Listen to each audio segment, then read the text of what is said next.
హుస్నాబాద్ నియోజకవర్గం రేకొండ స్కూల్ పరిశుభ్రతపై కేంద్ర మంత్రి బండి సంజయ్ చర్చించారు. సర్ది తెచ్చుకుని స్థానికులతో కలిసి బువ్వ తింటూ స్కూల్ సమస్యలను అడిగి తెలుసుకున్నారు.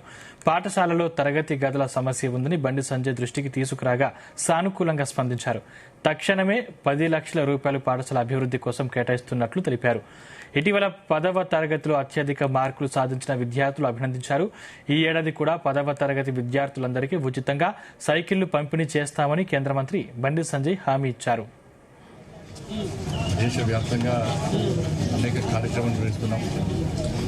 దానిలో భాగంగా రైతు సమ్మేళనం కానీ, యువ సమ్మేళనం కానీ, మేధావుల సమ్మేళనం కానీ, అభివృద్ధి కార్యక్రమం పరిశీలించడం కానీ, వివిధ ప్రాంతాలను సందర్శించడం కానీ, ఇట్లా అన్ని వర్గాలను కలవడం కానీ అనేక కార్యక్రమాలు నిర్వహిస్తున్నాం.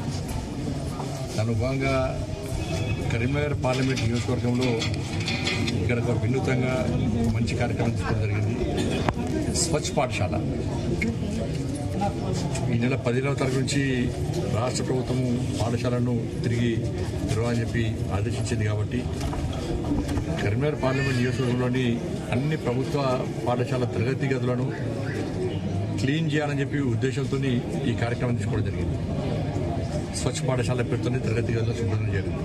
ఈరోజు అన్ని పాఠశాలలో స్థానిక ప్రజలతో కలిసి స్వచ్ఛ సంస్థలతో కలిసి కార్యకర్తలందరూ కూడా టిఫిన్ బయటకు వాళ్ళ ఇంటి నుంచి సొంతంగా టిఫిన్ తీసుకొని వచ్చి డైరెక్ట్ కూర్చొని ఆ పాఠశాల ప్రాంతాన్ని పరిశీలించడం, రేపు కార్యక్రమం ఏ విధంగా విజయవంతం చేయడం, ఏ క్లాస్ రూమ్కి ఎవరెవరు ఇన్ఛార్జు, ఎంతమంది కార్యకర్తలు ఇది, ఎంతమంది ప్రజలు ఇన్వాల్వ్ చేయాలని చెప్పి ఒక ప్లాన్ చేయడానికి ఈరోజు టిఫిన్ బయట కార్యక్రమం కూడా పార్లమెంట్ నియోజకవర్గం మొత్తం కూడా పూర్తి స్థాయిలో నిర్వహించుకోవడం జరిగింది. మోడీ గారు 12 సంవత్సరాలు విజయవంతంగా ప్రధానిగా పాలన కొనసాగించే సందర్భంగా